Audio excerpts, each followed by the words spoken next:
All right, we're going to go ahead and take a look at writing linear equations in the form y equals mx plus b. So it's super important to note that m, I'm going to go over here to do it, represents our slope. This is what we change by each time. It's like our rate. Some words that are associated with slope that you'll see in word problems are per, each, every, and rate. Those are some examples of words that might indicate slope in a word problem. The plus b, the one that's not being multiplied by the x, well, that's our y-intercepts. And this represents like a starting value. So anything that has like a flat fee says the word starting, initial, maybe even deposit. If we're talking about money, the initial, deposit, all things to look for when we're looking at equations. So I wanted to look at writing an equation given tables and graphs specifically for this one. There's also writing equations given points, but I want to focus on these two for this video, and then maybe another video will come along that will explain how to do points. So I know from my equation that I'm going to need to find slope and my y-intercept. So let's go ahead and do slope first. And if you need help finding slope from a table, you can watch my other videos that say slope on them. But in this case, I'm going to use my favorite method, which is like my jump method, my arrow method. So asking myself, all right, so how do I get from 7 to 5? Well, on a number line, I know that 5 is less than 7, so it's going to be negative. I'm going to have to subtract something. In this case, 7 minus 2 is 5. Let's do the other side now. How do I go from 1 to 2? Well, that one's easy. That's just adding 1. So, little side note here.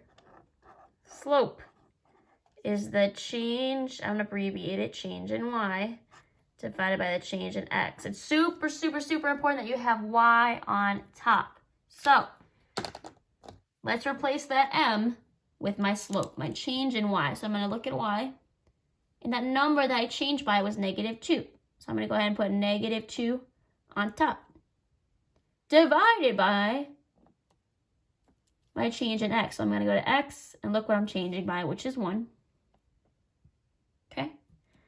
So I'm going to put an x there, because x doesn't change, plus my y-intercept. So I actually started off with a kind of more difficult one, because typically, to find y-intercept, we'll jump over to the second table really quick. You're going to look at when x is 0, then what is y? So in this case, it'd be 3, because that's when x is 0. Y would be 3. But for this one, we don't know what it is. So I'm actually going to have to extend my table to figure it out. So I'm going to go ahead and redraw my table with an extra blank at the top. So I'm going to start here, 1, 7, 2, 5, 3, 3. That's all just copied from here. But I need to know when x is 0. What is this blank? So I know that each time I'm adding 1, and in this case, I'm doing the opposite. I'm subtracting 1. So to get from 7 to 5, if I'm subtracting 2 and I'm going backwards, I'm going to have to do the opposite and add 2. So 7 plus 2 is 9. So my y-intercept is 9. Couple things to note. If this jump method jumps over 0, you're going to have to go back to the drawing board and look at your slope again and ask yourself, is this slope simplified? Maybe if I did slope with 2 other points, I'd get a slope of negative 4 divided by 2. Well, that can be simplified, and that can fix my problem. But I'm going to go ahead and take this over here really quick. I want to simplify this. Doesn't look too pretty right now because of the fraction, but I know that negative 2 divided by 1 is just negative 2.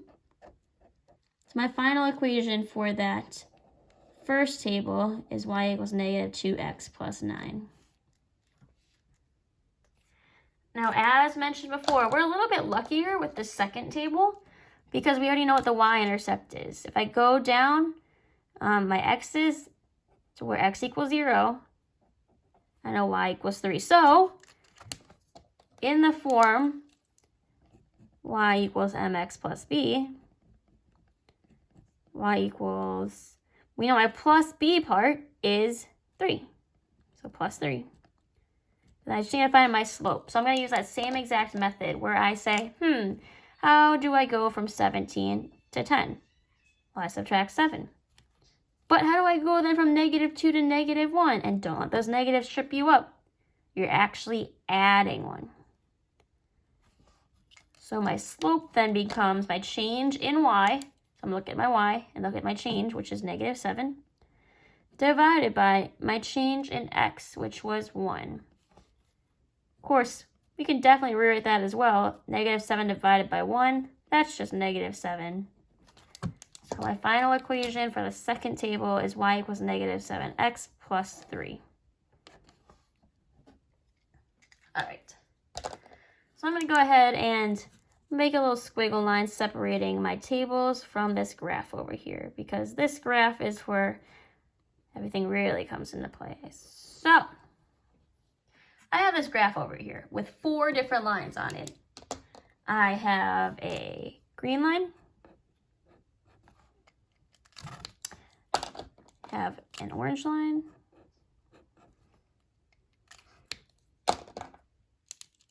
I have a dotted line,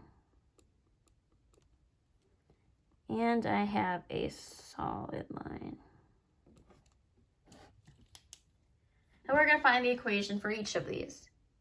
So, similar to when I found equations for my tables, I have to find the slope, my m, the number that's being multiplied by x, and I have to find the y-intercept. Whichever order you want to do it in, that works best for you. We could definitely do that. But let's look at the green equation first. So I know that y equals mx plus b, and I'll write that up here just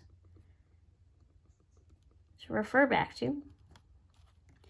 So I know y and x are definitely going to be there. But let's figure out what my slope is, and let's figure out what my y-intercept is. Well, let's start with y-intercept, because that one is kind of a dead giveaway. If I look at this up and down axis, my y-axis, I start at the origin, I start at the center. That green line crosses up 1 space. It crosses up here at 1. So my y-intercept is 1. Now for slope, you're going to have to choose 2 points on that line. So if 2 points aren't given for you, you need to look at where the grid lines intersect. So the blue lines on this paper. So y-intercept's a great one because we know it intercepts right there. And then let's see, no, that one's close, but no. Here's another one. So looking at those 2 points, it's going to be easiest to find slope on a graph going from left to right, the left coordinate point to the right coordinate point. So I'm actually going to start with this one. And slope is our change in y over our change in x. So our rise over our run. So let's do our rise first, our up and down. You have to stand up before you can run. So in this case, I'm rising in the negative direction. 1, 2, 3 units. So negative 3 units in order to get on the same level as my other point. Because then I can just make a turn and go 2 units to the right. So my rise always comes first. My rise up and down is negative 3. And my run is 2.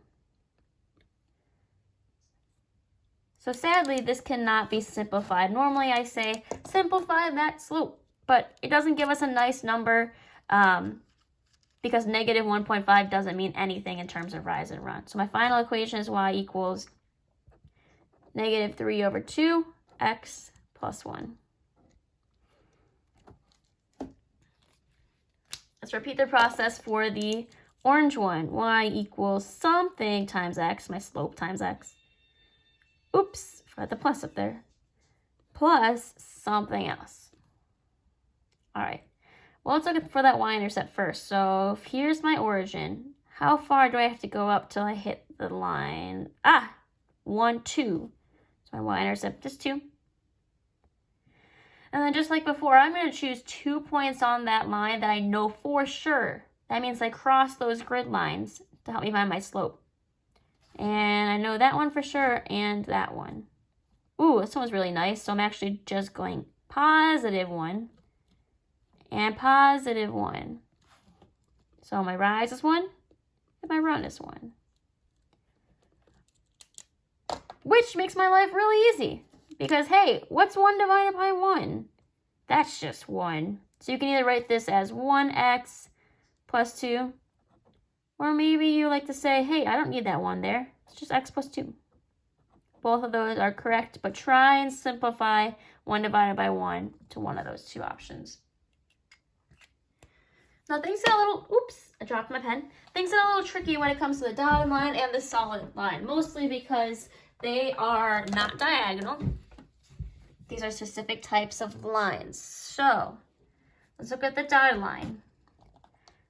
My dotted line is a horizontal line. And I like to describe that by saying, oh, look, I can draw a sun over it. It's like the sun setting on the horizon, horizontal. So that's a horizontal line. I'll make an H for it over here just so we know. And one little tip and trick that I've taught in the past is Hoy-Vux. So H-O-Y-V-U-X.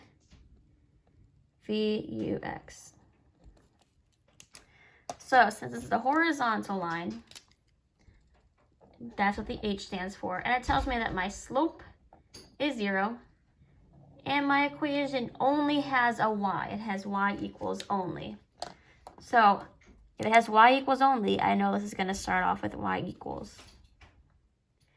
Now for what number I put there, what number I put after that y equals, just depends on where it crosses my y-axis. So again, kind of looking at your y-intercept. So in this case, I'm starting at 0, 0, starting at the origin. I'm going to go down, and it crosses right here at -1. So -1. So I actually don't need an x in this equation at all because it does not matter at what x is because I can choose any x. My y on that line will be -1. So when you have a horizontal or vertical line, you will have either a y equals or an x equals. You will not have y and x in the same equation. So this final equation is y equals -1. Meaning that for the vertical line, my solid line, it's probably going to be the opposite, right? So the Vux in Hoy-Vux stands for vertical, undefined, and x equals. So a vertical line has undefined slope and starts off with x equals. So keeping that in mind, I'm going to label this as vertical. It goes up and down. And it starts off with x equals and does not have a y in it. So now, since we're not looking at the y-axis, we're looking at the x-axis, let's see what our x-intercept is, where it crosses the x-axis. Here's 1, here's 2. Oh, right here at 3. It crosses up and down here at 3. So my final equation is x equals 3. Some other things to consider. Slope Dude, his adventure where he went up the hill. He was puff, puff, positive. Down, he was nice, negative. Horizontal, he had 0 fun. And then, of course, he was undefined on the way down. That might be something else to help you remember what this is. So, vertical line is undefined and x equals. Horizontal line has a slope of 0 and y equals.